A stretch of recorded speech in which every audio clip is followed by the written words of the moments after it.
Hello, everybody. I actually hate using handheld mics because I do this, and then you won't be able to hear me. So you can wave when I do that. So just a little bit about me first, so you know who I am. I'm not a hack or a hacker. I am, in other people's taxonomies, either a hipster or a huckster. You can decide. Probably not a hipster, but anyway. I've been an entrepreneur since 1999, did the dot-com thing the first time round, have done it kind of serially since then, probably best known for being co-founder of Halo, one of the early taxi apps that fought a brutal battle with somebody who shall go unnamed, except by people like Gabe, and really, really enjoyed that. The world of entrepreneurship is absolutely fantastic. You guys all know that. And actually, that's why I'm here. I'm here because I'm a complement to hacks and hackers. So that's just a bit about me. But it's actually not really about me. It's about Sifted. And I'm going to just very simply spend 5 minutes talking about the background of Sifted, 5 minutes talking about the theory. So that's what we thought we were going to do. And then I'm going to spend 5 minutes talking about the practice, what's actually happened so far, which is not exactly the same thing. And then, of course, I'm very happy to take questions on absolutely anything. So the whole point is it's not really about me, because I'm not a hack or a hacker. It's about John, who is my co-founder and a 30-year FT journalist. So back to Cassie's question, well, you know, that relationship, people say it's complicated. John created, I should say, John is brilliant. I don't know how many of you read John Thornhill's stuff, but he's done every editorial job from, he started as a teenager and he's been up to deputy editor. 2 years ago, he created a role for himself as Innovation Editor because that seemed like an interesting thing to do. And he traveled Europe talking to people about innovation and entrepreneurship and got really depressed by the fact that they all said, John, we love the FT in principle. We love what you write when we can read it. But you do understand we don't read the FT. And he said, why not? It's brilliant. And he said, yeah, but you only write about us when we get bought by Facebook or Apple or Google, and by then it's a bit bloody late. And you write about global politics and macroeconomics, and we're interested in what's going on next door and the practicalities of making the real life work. And so John, because he's a sensible guy, said, whoa, there's a real opportunity there. How about we take FT caliber journalism and present it to this fantastic adjacent market? We incubate FT readers of the future while creating a test bed for 21st century journalism and creating something which is new and dynamic in this space. And back to the relationship with the FT. The FT has been going since 1888. It has a long and proud, entirely rightly proud history. And John Ridding, the CEO of the FT, said, that's absolutely fantastic. We have our strategy, though. Our strategy is to write about companies that turn over more than 500 million somethings. And our goal is to get to 1 million paid digital subscribers. And we don't want to be distracted. But how about you think about another way of doing this? So,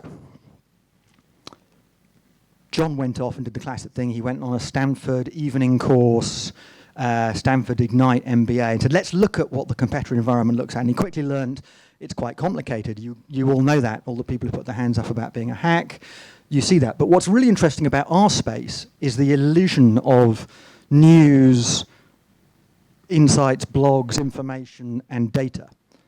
And actually in our world, those things often overlap. And there seemed to be an opportunity at the heart of that to do something interesting. So he began to get excited about that. And he said, oh yeah, you know what? And it's amazing, in the last 20 years, so I did my first startup, I said, in 1999. Then it was difficult, expensive, and unusual. Well, now it is, relatively speaking, mainstream, easy, and cheap. Tech and doing tech-enabled startups has been democratized.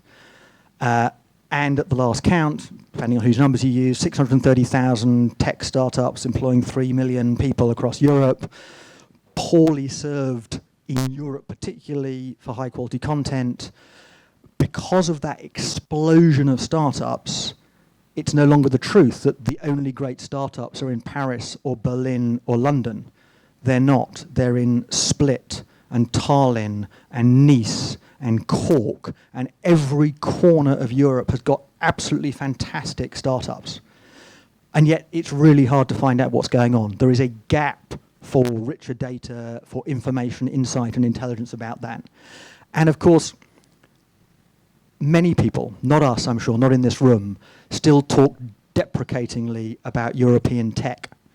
But we fundamentally believe that there is a new European capitalism that is different from American libertarian view of tech and capitalism, is different from, to caricature slightly, Asian authoritarian view of tech. There is a European way.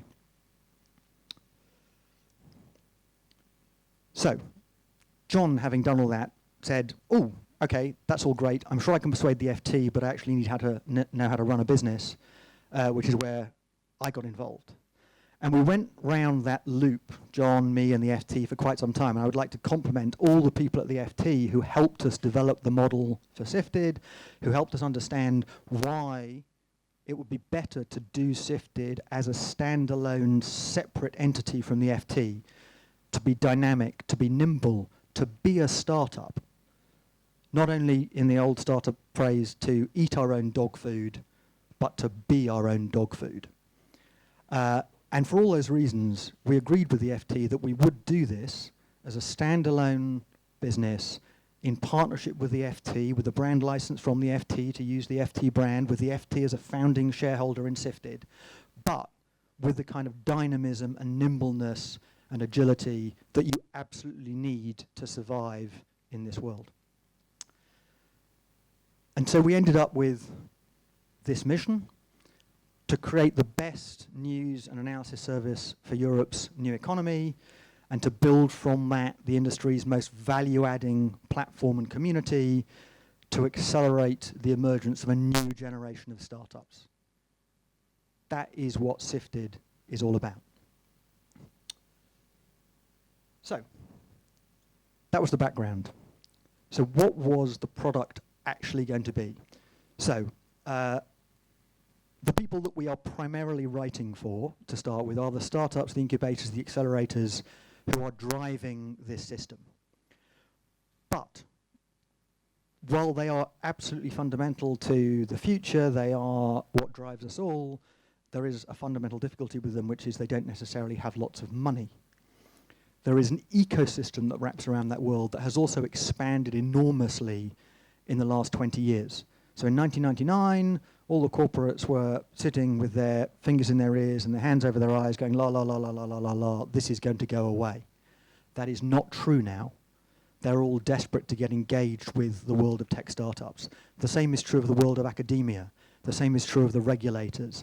There's many more sources of funding than there used to be. It's not just a small number of American VCs, European VCs, angel investors, family offices. Everybody is really excited about this world. And equally, that third audience that wraps around this, the people we call the generally interested, the classic FT reader, the person who understands that what we call the new economy today, in 10 years' time, we'll just call the economy. And they should probably know something about that. So we said, that's our target audience. We want to create something for them that we could replicate around the world. I said before, we think there's a sweet spot which is not fully filled. It's not to say that it's empty. But if you look at all the journalism that's going on around Europe, that intersection of high-quality journalism adding insight, resources, highly engaging, deeply value-adding, combined with that, what the FT brings in spades, and which is really important if you want to link communities together, that integrity, a trusted source, a trusted partner, no bullshit, being an honest, critical friend, and then take that and add to it the fact that we are going to take Europe seriously, that we believe that the European tech ecosystem has come of age and deserves to be talked about seriously and taken seriously and be part of that global tech debate in a way that is not at all condescending, but that takes that whole world seriously. And we believe that there is a sweet spot in the middle of those circles that needs to be filled. And then in terms of what the product aims to be in the end, and I have to say this is where we're heading, is we talk about three things. We talk about content. Number two used to say community, but I'm very nervous of the word community. And then the third one is data. We're starting obviously with content. And in content, we want to add not just our own traditional journalistic content, but we're called Sifted partly because until the FT marketing department had a word with us, we said, that's amazing. It's got the letters F and T at its heart, literally and figuratively, and we could put the FT logo in the middle. That one didn't fly. But the word is still very good because we say we're proud but not arrogant. We recognize that what we produce is going to be brilliant, but we recognize there's other brilliant content out there. We want to sift and sort that and bring that to people's attention. So our content strategy has three elements: creation, classic journalistic content; curation, let's bring to attention everybody's other great stuff; and then information, which is about the world of practical help for startups to help them be more successful. If we can succeed in that, we want to build a platform from that to interaction where we begin to build a community, a world in which the people in the center of our circles, the startups, the entrepreneurs, the innovators, can interact with that ecosystem that wraps around them in a really productive way, in a way that's, again, if we can take that trusted position at the heart of that world, then we can really believe we can build a platform that helps bring people together. And that to feed all of that, we take that rather naive word data and turn it into information and insight and feed that back to people as data-driven journalism, as constructive, instructive things that help them do a better job and be more successful. So, that was the theory. 3 slides on target market, positioning, and product. What's actually happened? So, again, I'm sure you've heard this in many, many presentations. It's all about having a great team. And back to the relationship with the FT, we've been incredibly lucky that we've got, obviously, John from the FT. We've taken Michael Stoddard, who's a former foreign correspondent for the FT, who is our day-to-day editor. We've got Maya Palmer, who is a long-term FT reporter and editor.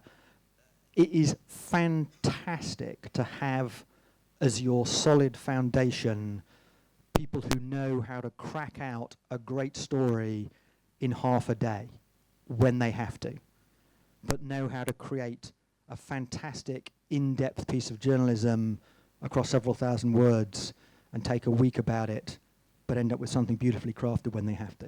And then we've added amazing journalists like Amy Lewin, who's actually our very first employees, who came from Courier magazine, who absolutely are keyed into this world of startups, who care about the bits of startups that don't relate to rehashing a press release of a funding story, that don't relate to just writing what some founder told you was the truth about their business.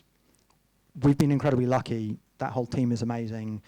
We found a guy called Duncan Brown as our technical lead, and some of the hackers amongst you might know him, done multiple kind of media startups in his time. Some people in the audience know him very well from different things that he's done. So that all looks great. But there are buts, and the buts for us was, like any startup, it's incredibly hard to recruit and retain the perfect team on day one. So we lost a journalist because the fit simply wasn't great on both sides.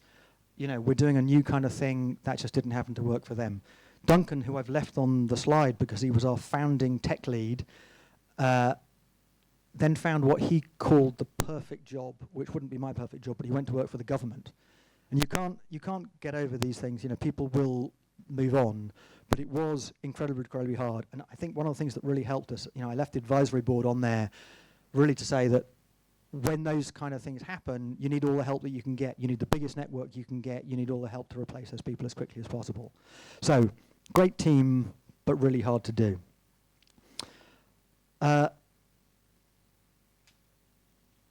Our readership journey has been fantastic. For those of you, I don't think you can actually all see the slide. So we actually launched a newsletter in November. We launched a website at the end of February. So people might ask the question, what happened in March to change the slope of those curves? We recruited our first digital marketeer, who actually, she personally, works all the hours that God gives and is absolutely brilliant. But more importantly, she completely changed the dynamic of the mentality of the team. And that we realized not only that our journalists had to write and that they had to do in our system the whole process from end-to-end CMS, images, publishing, everything, but the bit after that was equally crucial, that the journalist then has to PR their own story. They have to find the pools of interest. They have to find the people who are going to share that story. And the addition of that digital marketeer was transformational, not just for her own skill set, but for what she brought to help everybody else be absolutely brilliant at that. Equally, if I was to pick a but, we started making a lot more of social media and paid social media. We don't spend very much on it, we spend a very small amount on it, but still it gives a turbocharge that really helps the pickup across the other channels. One of the lessons we learned was don't become reliant on any particular social media. One of the most frightening things that happened to us, unnerving things perhaps, one day Facebook just turned us off. They didn't explain why. They sent an email saying, I'm terribly sorry, you have broken our Facebook marketing policy. We have disabled your account. You can't talk to a human being at Facebook. So we kind of went around the houses to try and get as many people as we could to make some noise with Facebook, and 3 days later they turned us back on again. No explanation, no nothing. So be multifaceted in what you do. We have had fantastic plaudits, and I'm not going to read these, but they're incredibly nice, and people say nice things about us, sometimes because they believe it, sometimes because, well, there are lots of other reasons that people can be nice about you. But it has taken us a long time to find out what works. And indeed, we spent quite a lot of time initially writing in that kind of, in that middle of the road way that didn't get traction. And it took us quite a long time to iterate around the examples of journalism that really took. And in particular, our challenge is to write for a European audience, but the fact of the matter is it's quite hard to write for a European audience. And so we found that we had to do things like we had to write, geographic specific things about Iceland or Armenia. They got fantastic take-up in particular areas. We write amazing reference articles like the review of the challenger banks that are all out there, or the scooter companies. And we write different kind of in-depth stuff that nobody else is writing. We write about how to start a business, the way to recruit people. We write practical things in an insightful way that people really appreciate. So our journey in this has been iterative, will continue to be iterative, and is definitely not over. And of course, I should always add that controversy sells incredibly well. Maya wrote an article last week, just before she went on holiday, interestingly, that said, Italy can't do startups. That got a little bit of reaction, which was, good. And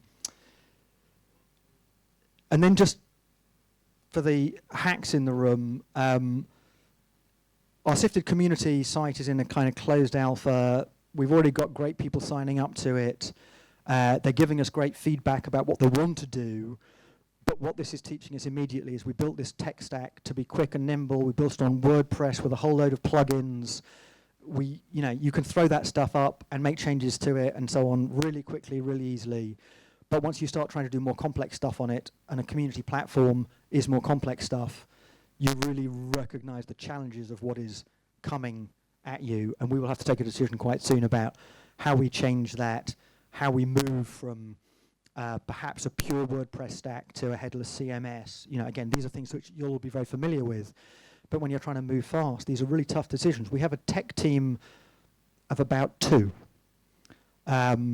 So again, anybody want to come and work for us, just put your hand up. We're really, really, really, really happy to talk to anybody.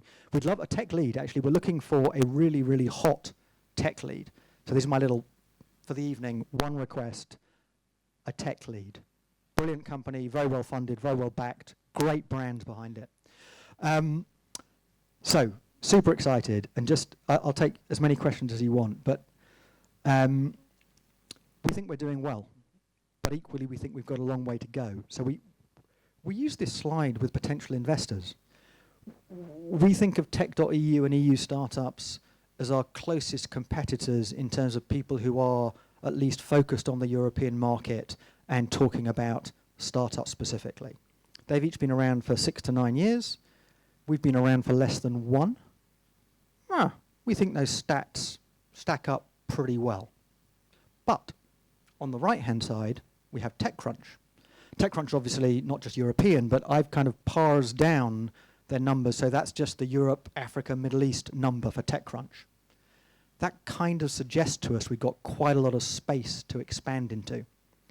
So while that's obviously really challenging, it's also really, really exciting, because we think the brand of what we're bringing to the market, there is a real space for, and if we can do it well, and of course that is a big if, then we think there's a fantastic opportunity out there, and we'd love to make that happen.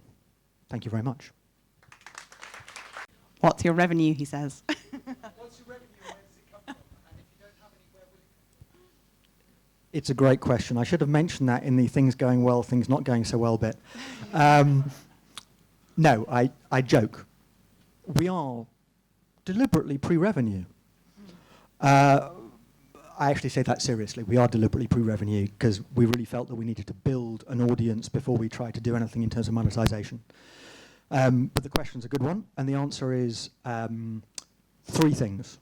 In the immediate term, we won't carry advertising, but we will carry sponsorship. We think that the combination of the inherited trust and respect that we get from the partnership with the FT, plus the combined respect that we're earning through what we write and what we do, means that people will want to be associated with us. So sponsorship. So again, anybody out there who wants to sponsor Sifted, do talk to me. Second step is, at the moment we're writing general stuff for a general audience. Next year we will make that more focused, and we will move into writing more specialist stuff for more niche audiences. It might be corporate venturing, it might be venture capital, it might be academic innovation, and those products will be paid for products. We will always have a free to air shopfront, but there will be paid for subscription products.